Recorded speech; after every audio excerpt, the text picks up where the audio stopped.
Bonjour, bienvenue dans cette nouvelle vidéo des astuces de Fred.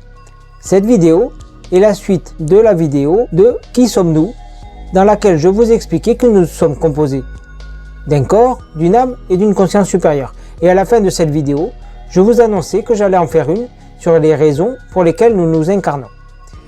Et donc, c'est cette vidéo-ci. Les réponses que je vais vous apporter sont issues de ma propre expérience de vie, de mon expérience de thérapeute, mais aussi des réponses que je peux obtenir de mon ange gardien. Depuis que j'ai réalisé les formations de communication animale, j'ai acquis la capacité de pouvoir discuter avec mon ange gardien et cela m'apporte des réponses à des sujets parfois complexes. Et c'est ce que je vais vous partager dans cette vidéo. Bien sûr, c'est juste mon opinion et ce que j'ai compris, et je ne détiens pas la vérité absolue.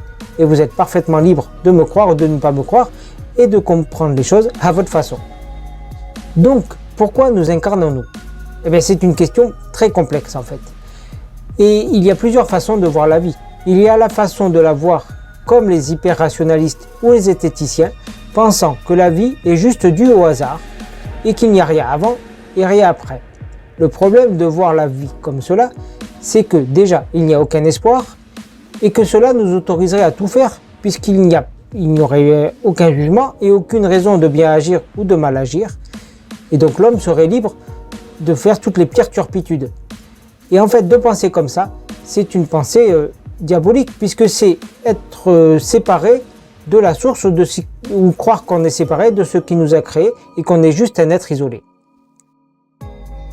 Et les études ont montré que si les personnes ont une spiritualité, que ce soit au travers d'une religion, du yoga, de la méditation ou d'autres pratiques, en fait ces personnes vivent plus longtemps, en meilleure santé et sont plus heureuses. Parce qu'une fois que l'on croit en quelque chose, que ce soit vrai ou pas d'ailleurs, mais cela nous donne de l'espoir et nous permet d'avoir moins peur de la mort.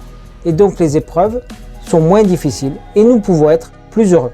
Donc déjà c'est important de vivre une spiritualité et de croire.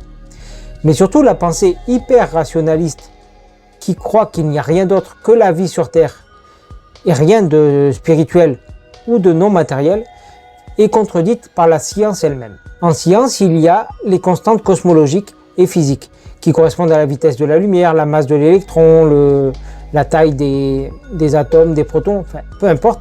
Mais toutes ces constantes cosmologiques sont si fines et si précises que si on change de seulement 1% ces chiffres, l'univers devient instable et ne peut pas exister. C'est donc déjà un premier problème. Il y a une autre énigme, c'est la raison pour laquelle on peut expliquer la science par les mathématiques. Cela paraît incroyable, et pourtant c'est possible. Et nous n'avons pas d'explication à cela. L'autre problème est la complexité de la vie et la symbiose entre tous les êtres vivants. Et cela est trop complexe pour que ce soit seulement dû au hasard et à l'évolution comme l'avait pensé Darwin. Et des penseurs comme Lamarck ont toujours cru qu'il y avait une évolution convergente dictée par la conscience.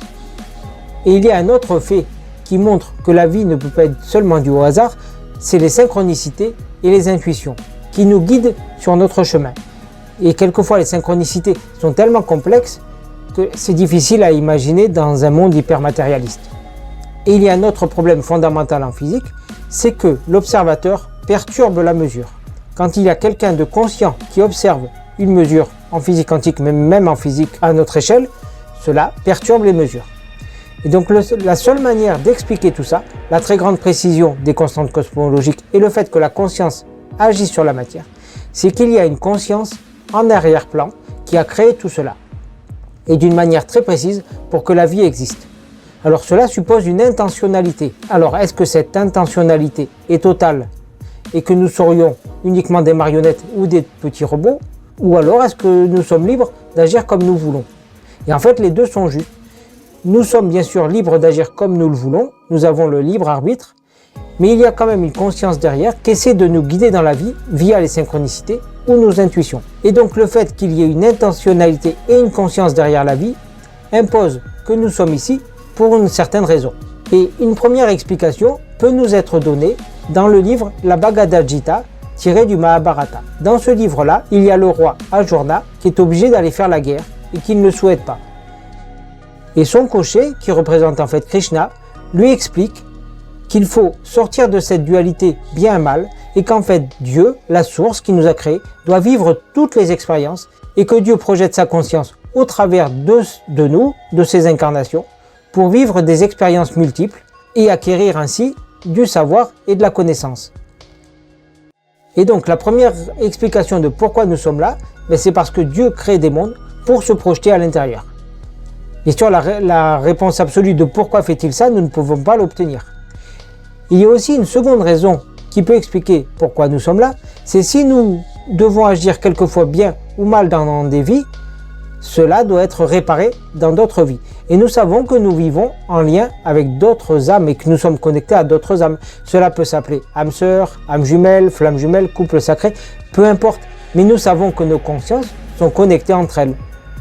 Et donc, quelquefois, il y a des vies où nous devons réparer ce que nous avons fait dans d'autres vies, que ce soit des crimes ou de la malhonnêteté ou peu importe. Et cela s'appelle le karma. Donc, nous subissons des obstacles et des difficultés pour épurer ce karma.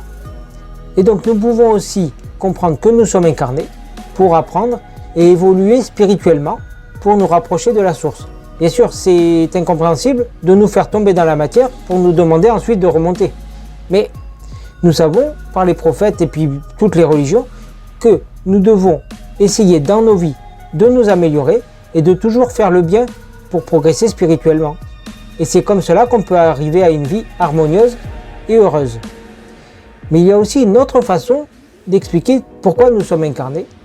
Et cela peut nous être donné par le message du Christ sur son chemin de croix. Que l'on croit ou qu'on ne croit pas, c'est pas important, je ne parle pas de religion.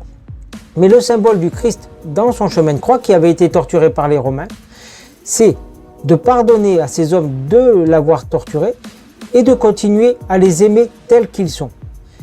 Et en fait, on peut comprendre que nous sommes incarnés pour aimer malgré les difficultés de la vie et accepter les autres tels qu'ils sont. Et donc, pour finir cette vidéo, pour quelles raisons nous incarnons-nous? Eh bien, on peut déjà répondre que nous nous incarnons pour vivre de multiples expériences et qu'au travers de ces expériences, nous apprenons continuellement dans nos vies, que nous réparons le karma des autres vies et que nous pouvons évoluer spirituellement en augmentant nos connaissances et notre compréhension de la vie, et surtout que nous devons apprendre à aimer les autres tels qu'ils sont et de nous aimer nous-mêmes, et que c'est bien le principal de répandre l'amour dans le monde. Merci d'avoir écouté cette vidéo. J'espère qu'elle vous aura apporté des connaissances et des compréhensions. Et en attendant la prochaine vidéo des astuces de Fred, portez-vous bien.